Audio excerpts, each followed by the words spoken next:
paranormal. It surrounds us. It's everywhere. Tonight, you will hear from the people who live and work within these highly active locations,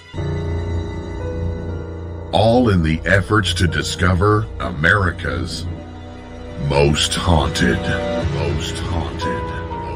With your host, ghost hunter and author, Dan Terry.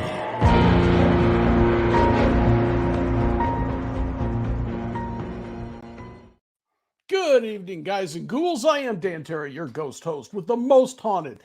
And I'm heading pretty close to back home on this one. I'm going back down to Arkansas. And we had Joe Johnson here just a few weeks ago talking about Arkansas. My guest now is Robert Prevo, and he is a medical professional. And he's been intrigued with the mysterious and paranormal and anything just out of the ordinary since he was a child. Now, like myself, as we got older, we have the time, and he's really gotten into the paranormal. He's been the administrator for cryptozoology.com. He's been the owner of Cryptid Cats for 2 years. He was chasing Black Panthers around. And now he is the author of a good monster book called Monstrous Arkansas. Although I think he does veer into Missouri every now and again for our old friend Momo the Monster. Hey, by the way, guys, I am wearing one of my new shirts just for race's sake. This one's got a ghost sitting on the beach in St. Augustine. So let him know I got one for him he hasn't seen yet. All right, so let's get started with Robert Prevo. Hi, Bob. Hey, Dan, how's it going? Well, not bad. I'm really intrigued that you're with or investigating Momo and the Boggy Creek Monster. And what's the other names for the Bigfoot type creatures down in the area? We've got the Honey Island Swamp Monster that goes all the way down into Louisiana. We've got, generally they're referred to as wood boogers, which is a name that was made popular in Virginia and has kind of gone up into the Appalachians and the Ozarks, and so that's kind of our Bigfoot creature, or the wild man that we're looking for out there. And would that fall under the old Boggy Creek Monster? Yeah. Well, I mean, they all are kind of under the same umbrella. As to whether they're exactly the same creature, same type of creature, same species, that's kind of, up for debate. And it depends on the evidence. And the evidence is what we're really looking at. We're looking at gathering evidence even more so than, theories, hypotheses, and all that. Okay. When I was a kid, and I'm probably a bit older than you, but what really got me started in all this would have been Kolchak the Night Stalker. It was a TV series back in the 70s, early 70s, Monster of the Week type thing. What got you into it as a child? What made you want to jump in on this? I always had things going on in my life that involved the paranormal. I think ever since I was a little kid, I was seeing ghosts and oh, really? The typical kid who was afraid of everything that was in the corner or the thing that was going to come out of the closet, or made sure that you were jumping into bed faster than the light could go off so the creature couldn't grab you, that kind of thing. Okay. But I did experience a lot of things throughout my entire life. Matter of fact, I still experience things from time to time. So are you a sensitive then, do you believe? Or I believe so. I mean, okay. I wouldn't have normally called myself that for years, but I've had several people kind of indicate that I was. So yeah, why not? I'll ride with that because I've had a lot going on. So, well, I've had folks tell me the same thing, but finally one sensitive out of Tombstone, Arizona said, it's your cop training. You just see things nobody else would notice. Yeah, I think I look because of that, and because of the analytical way that I try to look at things. I look at things in a completely different way than most people do. I'm not afraid of thinking outside the box. Yeah. I'm not afraid of, being critical enough of my own thinking to be aware that I've got biases when I'm looking at something and trying to set that aside. like I said, we're trying to look at the evidence for the evidence sake and not simply trying to prove something that I want to prove by swaying that evidence my way. Okay. Oh, sounds intriguing then. And you've wrote a book, which is Monstrous Arkansas. Mm-hmm. Is that a hardback? Yes, it is in paperback and hardback. How long did it take you to write that one? About a year. Okay. About a year. Not bad. And the research for it, how long did that take? Did it simultaneously. I mean, there was a lot of it. You know, I grew up with, you know, I'm like you. I'm a kid of the 70s and everything. Okay. So, you know, I'm 53. But I grew up with In Search Of. I grew up with the Patty film. I grew up with all of the trappings that everybody else did of that time period. So, you know, we grew up with Loch Ness Monster. We grew up with Bigfoot. We grew up with hearing about, you know, Bigfoot's only out in the Pacific Northwest. Yeah. You have a few things that show up here and there, and you had writers like John Keel. You had Jacques Vallée, you had Dr. Hynek, you know, different stuff like that, you know, bouncing back and forth. We grew up with not just the monsters, but you had the hauntings that were going on, you know, and then you had, you know, Amityville Horror, of course. That's right. Big movie. Exorcist in 1970. Exactly. And then in the 80s, you had Poltergeist. So it was kind of part of our culture as we were growing up. It was always something that was there, but, you know, and I was experiencing it on more of a personal level too, because I was like, you know, like I said, I was seeing ghost, experiencing things. And then I grew up out in the woods.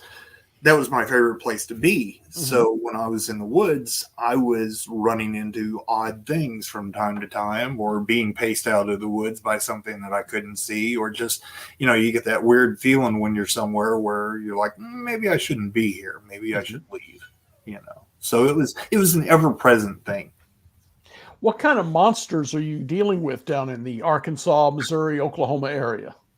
Well, if we, you know, pretty good segue into the book, let's go ahead and we'll take a look at it. Let's do that. Let's look at the book in Monstrous Arkansas, and this is intended to be a field guide of unknown and mysterious creatures or beings in the natural state. So the idea behind this book was not to be an incredibly in-depth compendium, but still somewhat of a guide that would help people who were interested in getting started in this and wanted a little bit more knowledge on what was in the natural state.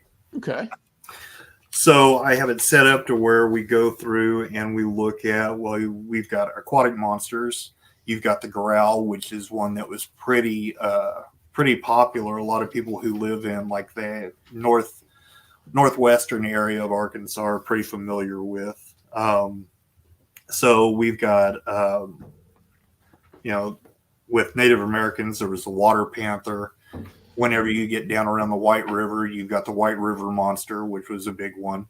And then we get into four-legged beasts where you have the Black Panthers, the Ozark Howler, which is everybody's big favorite hoax, you know. But there's some validity that goes on with that. The Wampus cat, my favorite personally, which is the Snoffus, which everybody kind of shakes their head. I've heard of that. They're like, what is that? You know. But then we have the different winged beasts. I go over 5 different varieties of Sasquatch possible. Dogman, there's 3 different types. And then we talk about paranormal beings. So we talk about hauntings a little bit. We talk about ghosts, orbs, poltergeist, shadow people, and the woman in white.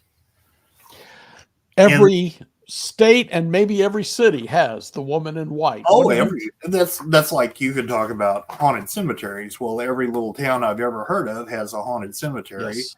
Almost all of them have a story of a woman in white or a woman who walks through the graveyard at night. That's like Crybaby Bridge. I don't know how many places have a Crybaby Bridge. No kidding. Yeah. Excuse me. And then I talk about what I refer to as the others, which is when you get into stories of like goblins and lost elves and chupacabra, orcs, what we call stick Indians, different things like that. These kind of fall outside the realm of just cryptozoology cryptozoological and hover in there with the paranormal as well. Let me ask then, do you draw a difference, a line between the paranormal and the cryptozoology? Originally I did because I started all this off when I got really deep into it as a cryptozoologist, which cryptozoology is an offshoot from biology and zoology. Of course. So, of course, it's very flesh and blood. We are looking for an actual animal that can be killed, can be brought in, and we can show it in a museum.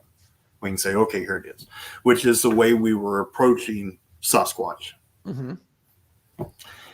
Through the years and through the research, we realized that may not be the right approach.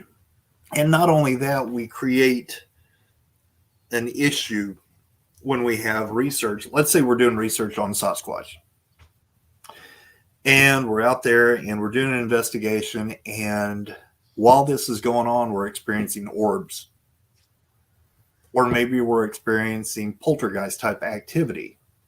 Or what if there's UFOs that are seen in the area? Do I just throw all that information out because it doesn't fit the criteria of what I'm trying to prove? Or do I take all of it as what it is? And so that's what my group is really working toward, is trying to just take the evidence for what the evidence is, not trying to prove one thing one way or another. It's just, we're going to accumulate all the evidence, document it as well as we can, as close to like law enforcement, as law enforcement would go in and they would investigate a scene. We're going to try and do as close to that as we possibly can, document it, preserve it, and be able to present it in an honest way so that other investigators down the road can say, okay, well, this was true here. Let's see if it's true over here. That way we start to do this a lot more scientifically, and we're not, again, trying to just sway all the information over to one side or the other. On that topic, which you kind of alluded to, why do we not find bodies of Bigfoot, scat, anything like that? Are they interdimensional? Are they somehow related to the UFOs? Because we see UFOs and Bigfoot sighted in the same areas quite often. Right. What's your opinion on that one? Without being too vague, I don't know that I have that strong of an opinion on it. Okay. I think anything is possible. And here's why I say that. Because we are so rigid in what our view of reality is, of what flesh and blood is, and that there's no room for the paranormal within the flesh and blood. And the truth is, we're not that smart. We haven't figured out our own reality yet. The only way that we perceive reality is through the five senses. Mm-hmm. And we know very well that there is more to reality because there are animals that have other senses that we don't have.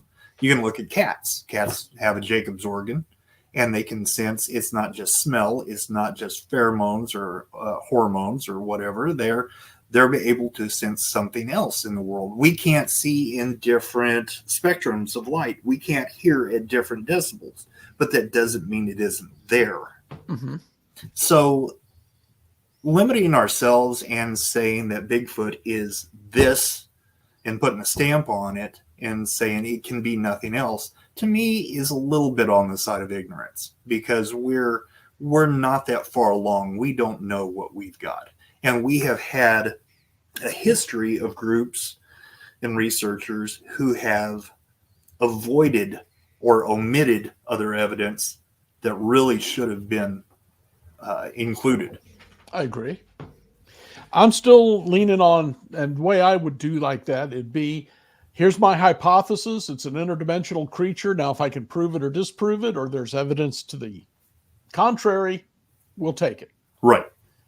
But I agree. Some people, once they've made their mind up, they don't want to be bothered with facts. Oh, yeah.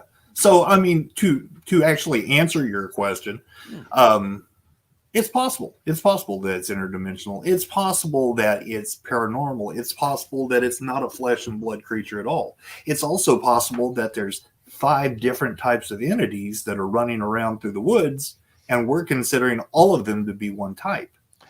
That's a good point. We discussed that earlier. You and I had chatted about Momo, right, and the fact that his tracks only had 3 toes, right. And you said there was another one, the Honey Island. Yep, Honey Island Swamp Monster had that, and so did the Falk Monster. Oh, okay, the Boggy Creek Monster. Yes, Boggy Creek. I talked to, and I am drawing a blank on his name, but he's really big into the cryptid field from down your way. Mm-hmm. And he's been on all the TV shows and all that. I got to meet him at a conference up here.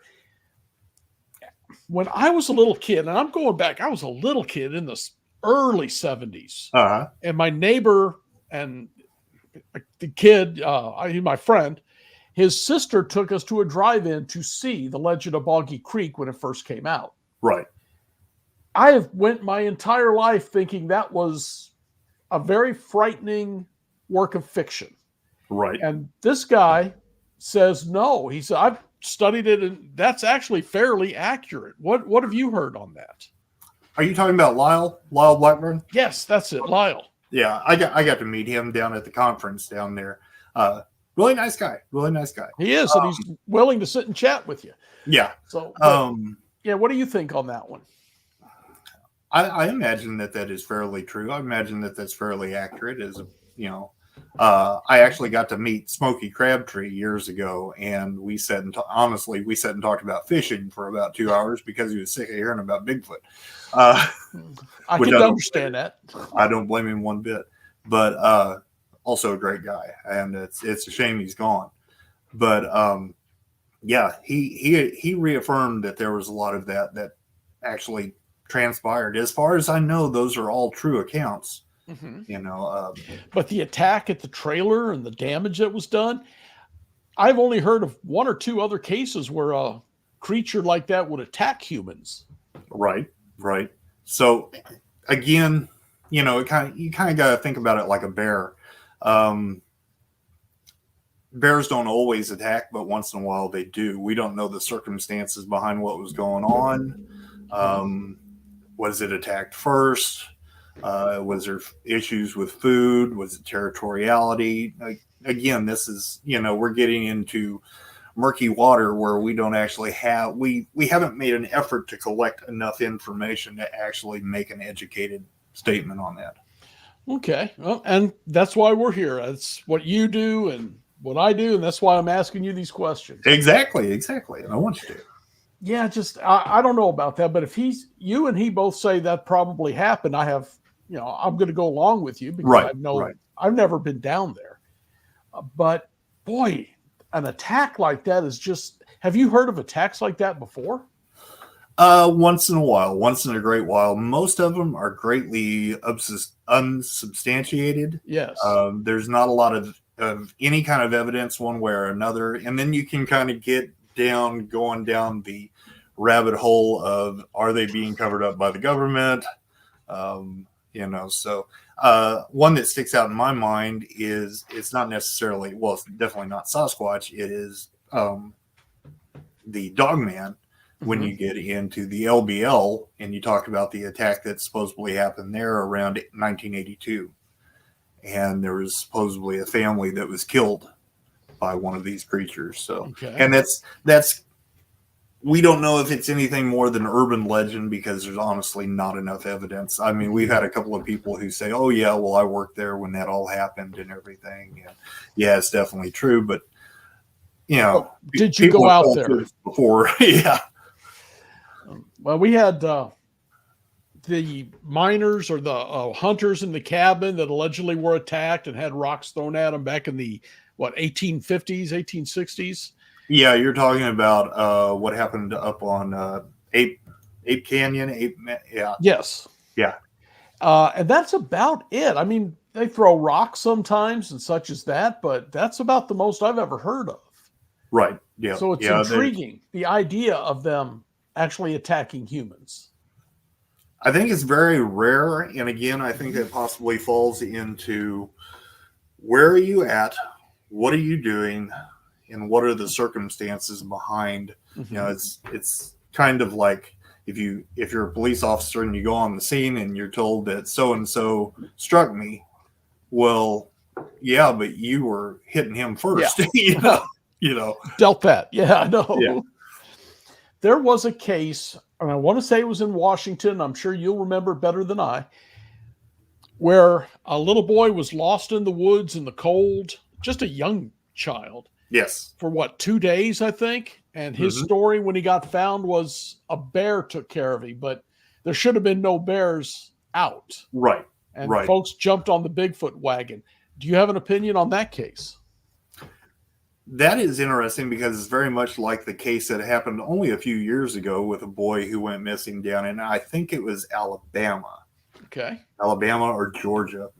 And when they found him, he was on like a small island out in the middle of a swamp.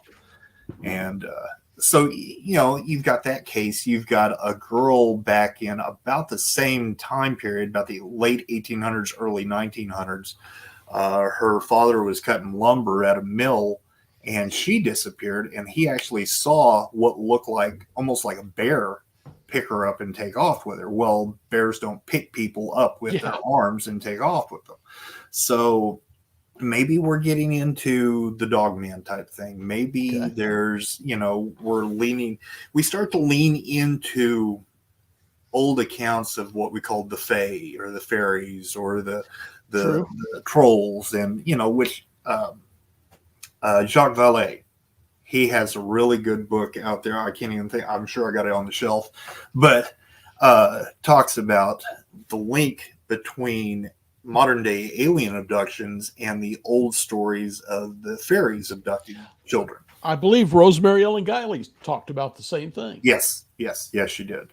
And matter of fact, Jeremy Renner, and I cannot think of the other gentleman's name. They've got 2 books out where the footprints end, and it covers a lot of that along with Sasquatch and everything else. Okay. And so there's a lot of documentation that shows that all of this is kind of going, all in the same vein, I guess we want to say. When you look back at John Keel was one who said that, all of these things are of the same origin. He talked about I think it was Mothman. Yeah. Well, he talked about Mothman, but he also, he talked about all the monsters and everything. Yes, and I think he called them ultra terrestrials, that they were actually from Earth, and that, it's, you get back into lore, you get back into the gods, you get back in. It's a big rabbit hole that you will fall deep down. Never ending story. Exactly. No ending. In your book, what is the favorite one of yours? Which cryptid do you really want to find? If I really wanted to experience one, because I've had experiences with what I think were possibly Sasquatch, I think I'd want to experience the Dogman a little bit at a distance in a relatively safe way. If we're going to get into what is probably one of my favorite ones, then you're looking at the Snoffus. The Snoffus is a pretty cool story. But you're getting into folklore and legend more than anything else. Has the Snoffus been seen in the last 100 years? Not that I'm aware of, but you're going to have, you're going to have people back up in the hills and stuff like that who actually live in the area, who may know better than I, who have, witnessed something like that. But it's kind of like the Snoffus is kind of like the opposite side of the coin for the Ozark Howler. The Ozark Howler, of course, is this demonic, big werewolf horned, beast that runs around and terrorizes everybody. And the Snoffus is this big, powerful, white, almost elk-like deer with these huge antlers that have dogwood blossoms on them. And, and it's kind of almost like that benevolent god that walks around the forest or whatever, protecting people. So it's a cool story. It's cool lore. It's very intriguing how many of your stories from the Ozarks matches where I'm at in the Appalachians. Oh, absolutely. Absolutely. They're dead on. Some of them, slightly different names, but the same legends, the same descriptions. Oh, yeah. Like whenever they talk about, don't look in the trees, don't whistle in the woods, don't respond to your name being called and stuff. that exact same stuff is going on here. If you look at the settlement of the Appalachians and the Ozarks and the Native Americans and the type of people who settled those two areas, it's the same people. It is. You know, you've got the Germanic descent, the Scottish, the Irish, the English, the French, all of those, and the same Native American tribes or offshoots thereof. Yeah, right. And the Ozarks and the Appalachians are very similar in age. The Appalachians are a little bit older, but the Ozarks definitely very old mountain range. So much older, yeah. Yeah, what may have always been laying in the Appalachians may have a home in the Ozarks as well. Okay. Listen, we're going to break for a commercial, but this is intriguing because I don't get to talk to somebody with that much information at hand very often. But I'm going to step back for just a minute, and then we'll be right back. You may want to try and find a little more light. You're really getting dark on me here. Okay, not a problem. I can do that. All right, I'll talk to you in just a minute. Okay. Well, friends, there is what we've got. It's the same creatures out here in the Appalachians. We don't have dog men. We do have, or did have the vampire beast of Bradenboro. Very similar. So it's intriguing that the same cryptids are coming up. And I say the same cryptids, but different from just Bigfoot. Most of us only think of Bigfoot when we hear that. So we're going to come back to Robert shortly and talk some more. We'll be right back.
All right, friends, as you saw, the XCon, on X Network, has so much to offer, so many different videos, so many different specialists and experts in their fields. You really ought to become a member. And at the end of the show, we'll talk more about how to become a member.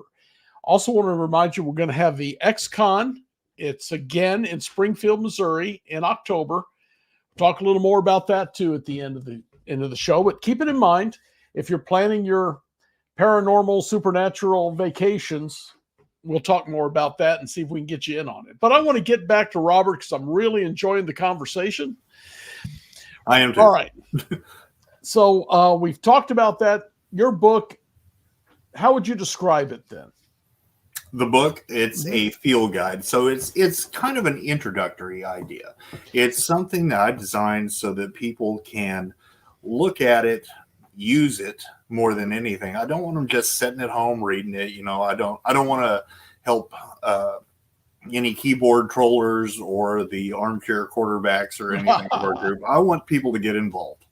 So after every creature in here, there's a section that has where you can collect your own information. So if you want to add in, let's say you take this out into the field with you and you're doing investigations and you want to describe the creature, or, you know, you've got the place where it occurred, the time, you know, different stuff like that, where you start to set up protocols to teach yourself, you know, how to investigate, how to go out there, how to do it, how to have fun, how to be a part of the group.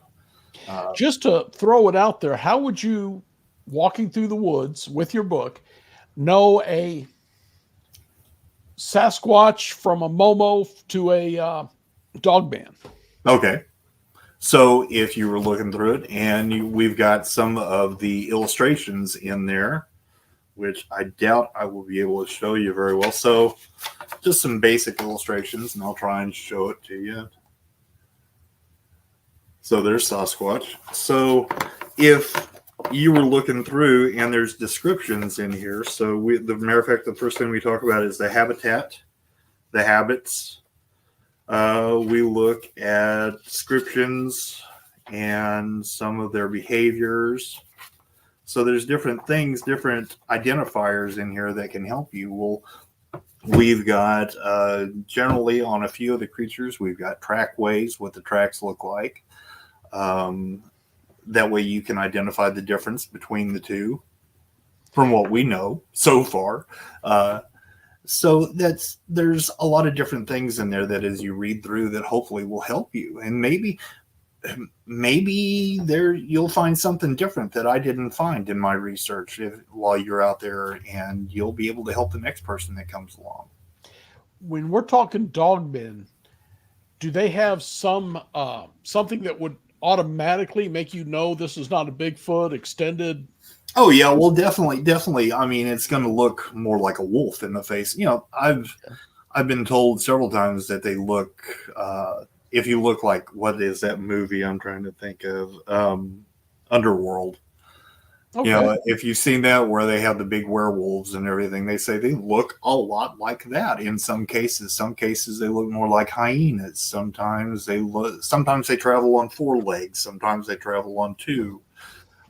There's different variations within that. But you have one group or one type of dogman who is both of them are generally bipedal. So then what you have is like a human track, which is plantigrade, which is where the foot lays like that on the ground. And then you have what is called digitigrade, which is more like the dog's foot, where they're kicked up. So those are 2 different variations. And then, like I said, you have one that is a quadruped that, you know, travels on 4 legs like a big wolf, but seems to change around. But yeah, it's definitely going to look more like a werewolf than it would look like a big hairy man running through the woods. And you're on the search for something now, right? Oh yeah, we're doing an investigation right now in southeastern Missouri, dealing with Sasquatch. Okay. Yeah. Can't give out too much information about the area. The gentleman who owns the area doesn't want it made public, and I understand that completely. Understand, yes. There were 4 hunters at a cabin who were hearing calls in the early morning, and tracks were left. One gentleman went out on the porch to relieve himself early in the morning and heard calls, and then this thing went running past the back of the cabin into the woods, dove into the woods, and then stopped at one area. We're investigating all that. We found tracks in the area. Basically, we found foot and hand tracks in one specific area that ended up being right where this creature would have stopped. Okay. So, again, a lot of howls, a lot of other odd things that are going on. And this was a Sasquatch, then, not yes. Momo. No. Okay. But you could actually say that Momo is a type of Sasquatch. Of course. So, I mean, there's a lot of creatures that kind of fall within the purview of Sasquatch as far as we know. That's, again, kind of a without it being a pun, kind of a fuzzy territory. Yeah, don't use that in a conference, man. Yeah, really. That's a dad joke. Go ahead. Yeah, I'll try not to quit my day job. But yeah, so there's a lot of what we would definitely call Sasquatch type behavior that is going on in this area, which is why we're calling it a Sasquatch investigation. Now, there have been people in the area who have referred to this creature or these creatures in the past as, well, it's just Momo up there. Mm-hmm. So it's, you got to consider this is Missouri where this is going on. It's a monster, and that's what Momo means, Missouri monster. So, okay. You brought up something that I've never considered before. We know about the footprints. What does the handprint look like? So far, it looks very, very similar to a human's handprint, just simply much larger. So there's, from what we found, there's nothing definitively sharp enough that we can cast tracks so far. It's almost a myth that every time you go out into the woods, you're going to find tracks. If you find activity of Bigfoot, that you're going to find tracks that are good enough that you can cast. They think, okay, well, this creature is always going to leave castable tracks out there, and I can tell you that at least 90% of the time they're not castable. Well, and as you brought up law enforcement, fingerprints. Yeah. Very rare we get a great set of fingerprints. Oh, It yeah. just doesn't happen. So I understand that. Yeah.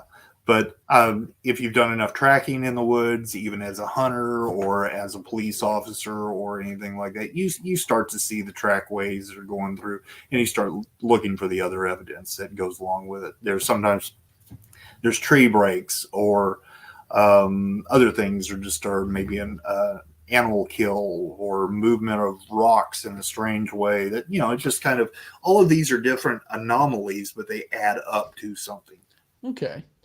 Have you looked into the Marley Woods cases any? No, I have not. Are you not familiar with it? Not right off the top of my head. May want to look it up. It's also the location is pretty secret. Mm-hmm. J. Allen Hynek started the investigation a few years before he passed. Mm-hmm. Or not, I'm sorry, not J. Allen Hynek, his protege, and I'm drawing a blank on his name now. Thomas Ferrario worked there. And it's got creatures, I don't think they were so much Bigfoot as they were large, almost like cats, huge. Yeah. That when they shot them, they would shake and then run through a fence without breaking the fence. Yeah. So there's a lot of legends there. Yeah, that almost echoes what they had going on out at Skinwalker Ranch whenever the big wolf appeared. And they shot it several times, and it supposedly just kind of shook it off, and then at one point had left a little bit of I think flesh behind, but just disappeared. According to Tom, the folks from Skinwalker Ranch came out there, and said this place is as crazy as that is. Oh yeah.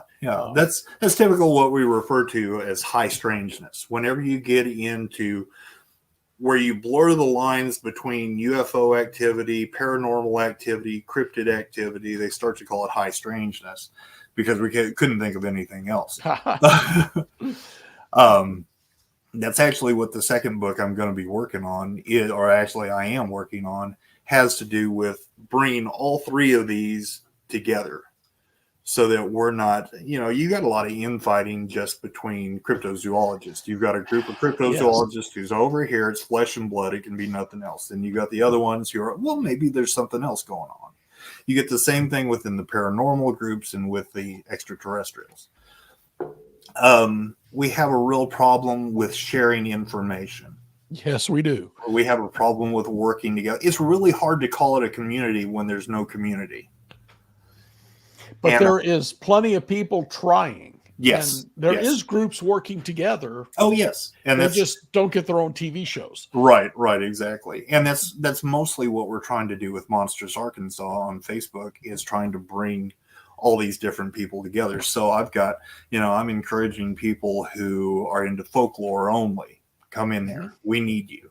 Folklore is very important. Yes, if you're into the extraterrestrial, if you're just in the paranormal, if you're just in cryptozoological, that's a big word to say a lot. It is. Whatever it has to do with, we want you there if you have an interest in it and you're willing to work with us and work with other people. The second book I'm doing is called Anomology, and it has to do with, it's kind of a word I've come up with because it's the study of anomalies. Okay. So it's anomalies pertaining to the broad spectrum of paranormal, monsters, extraterrestrial. Let's bring it all under one umbrella, and I'm going to walk you through. As a matter of fact, it's Anomology 101. I'm going to walk you through from beginning to the next stage, the moderate stage. Here's how you do the investigations. Here's what evidence is. Here's the different kinds of evidence. Here's the gear you need. Here's how you're going to cast tracks and all the other information. Okay. Just kind of like an opening college course in the idea, so I'm going to be trying to work with some other paranormal investigators because I want to understand exactly what they're doing. How do they go about it? So that I'm not just simply from Robert's point of view, this is what's right. I want a little bit of everything in there. The big things I'm going to be working on with that and really pushing is, number one, work on eliminating bias. Bias is probably one of the most dangerous things that we have going on against us.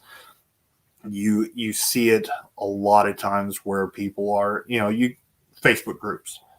If you get on a Facebook group that has something to do with Bigfoot or Dogman, you are constantly seeing these blurry pictures of the forest, and people are going, well, how come you can't see it right there? I've seen that. Yeah. If I had to circle it that many times for you to see what isn't actually there, guess what? It's not there.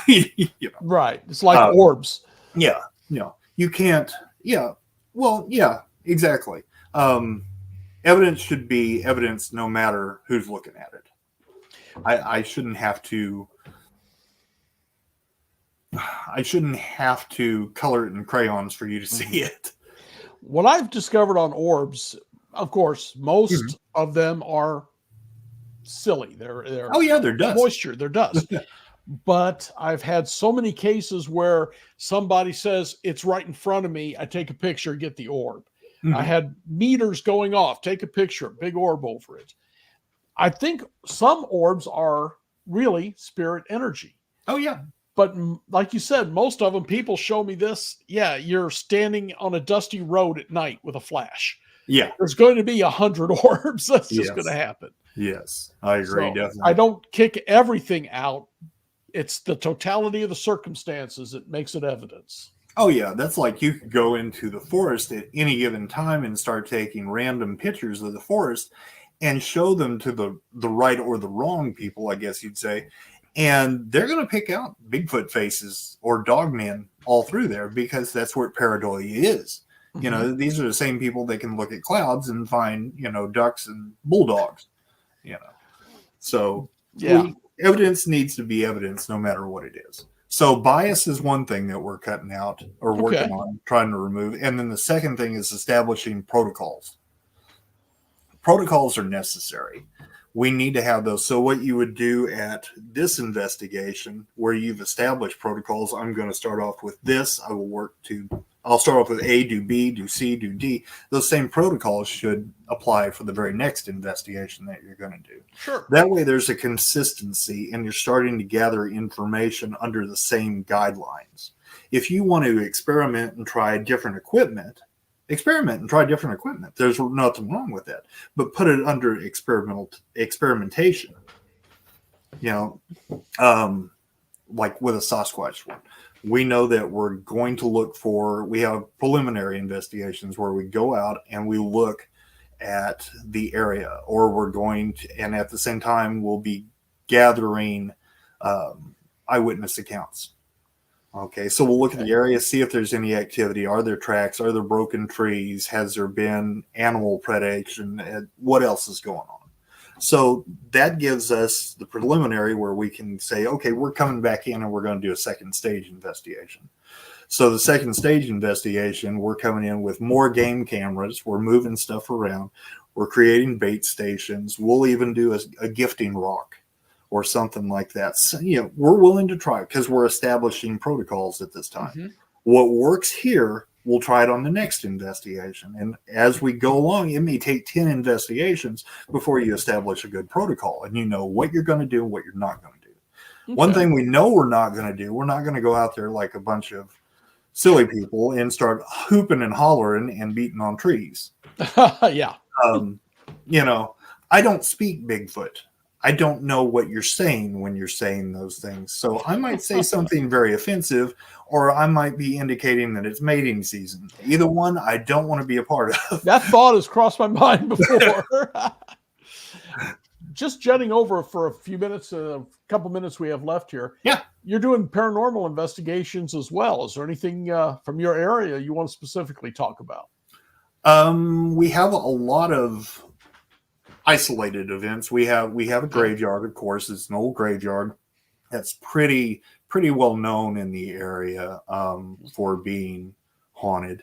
There used to be an old church there. There was, the old stories of the old church where the organ plays at night, and we see the candles lit, and but there's firsthand reputable accounts of this happening.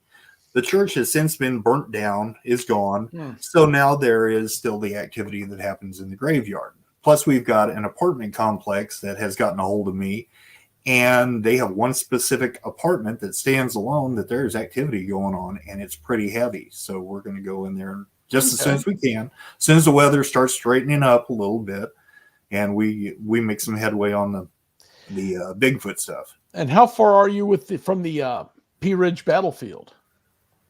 Pea Ridge, well, I'm in Pocahontas, Arkansas, so I'm over in northeast Arkansas. Pea Ridge is middle of the state, I believe. I think so. Yeah. Yeah. So probably within 2 to 3 hours of Pea Ridge. I hear stories coming out of Pea Ridge a lot, but I haven't been down there yet. Yeah, I've heard there's a lot of paranormal activity that comes out of there. There's also been some Bigfoot and Dogman stuff that has shown up out there, which is really interesting because wherever you have typically Native American activity, burial grounds, things like that, even other cemeteries, even Anglo cemeteries, usually there's Dogman activity, and we don't understand why yet. We don't know if that has more to do with the paranormal side of it or the corpses, or we don't know.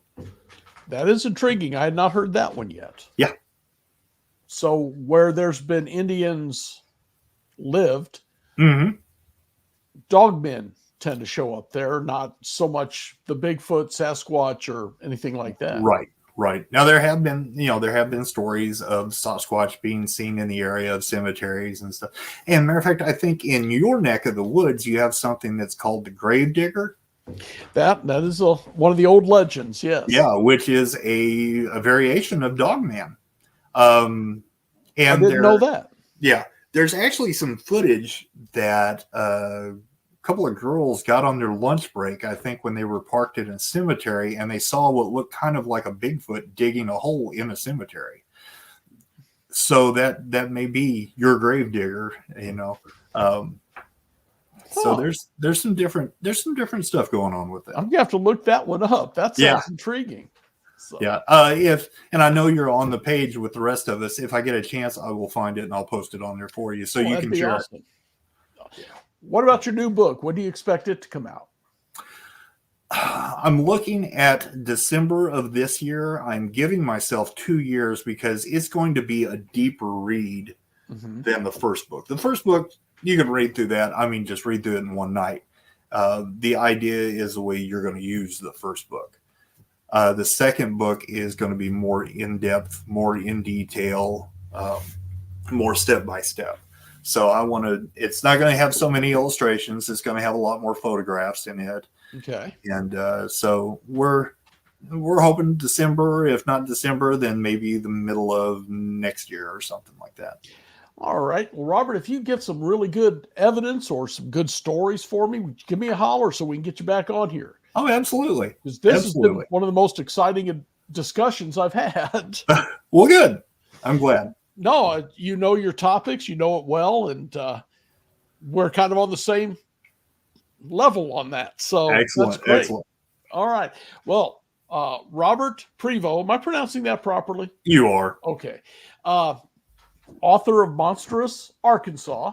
And thanks for coming on because your stories have been awesome. I can't believe the hour's almost up already. Yeah, way quick. Thank you, Dan. I appreciate you having me on here. Oh, we'll get you back again too. Take care. You too.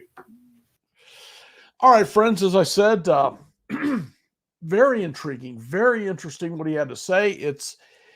Some of it's kind of new to me.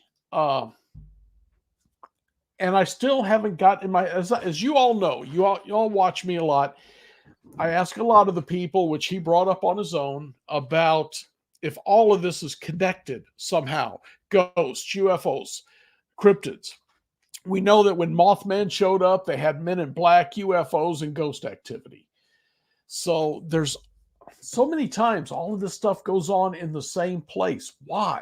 How does that make sense? Indian burial areas have dogmen. That's a new one on me. There's so much intriguing stuff going on in the world, and you may want to know how can you keep up with it. Well, let me explain. You can become a member of the UNX Network. It's free. You go to unxnetwork.com. Down the screen a little bit, and you will find the application form or whatever you want to call it. You just type in, I think it's basically just your name and your email address. And for all that work, for all the terrible hours you spend typing in your email address, what do you get out of that? First off, you get access to the blog. And the X blog has been burning up lately. There's been cube-shaped UFOs, jellyfish UFOs. There's been more Navy pilots and military people coming out and talking about it. More senators talking about it. We've got ghosts. We've had cryptids sighted. This last, just today, in fact, they published one I had. It was just a story I wrote on the Phantom Barber of Pascagoula. Any number of things can come up on this blog, and it's free. It just comes to you. Then, on top of that, you get the monthly magazine. The UNX magazine comes out once a month. It's got some of the top people in the paranormal field writing articles. As you can see, we had this one on time anomalies. The one you see next to it, the dark one. I had a story in that on the haunted battleship North Carolina. They also printed another one I did on the legends of Halloween. When I was a kid, and I'm sure Robert remembers, some of you will, every Halloween there was legends that the cults were looking for blonde-haired, blue-eyed virgins to kidnap them and sacrifice them. There was the stories of apples and having razor blades in them and drugs injected into candy. Turns out most of that was false, just legends. There was a kernel of truth in each story, which I talked about. But these magazines have all kinds of neat stuff about them. The most recent one that came out, and you can get these printed or you can get them free by being a member. Most recent one, I had a big story on vampires in America. So lots of topics, lots of good stuff, and all you got to do is put your name on it, and it's all free. Plus the UNX Network's XCon.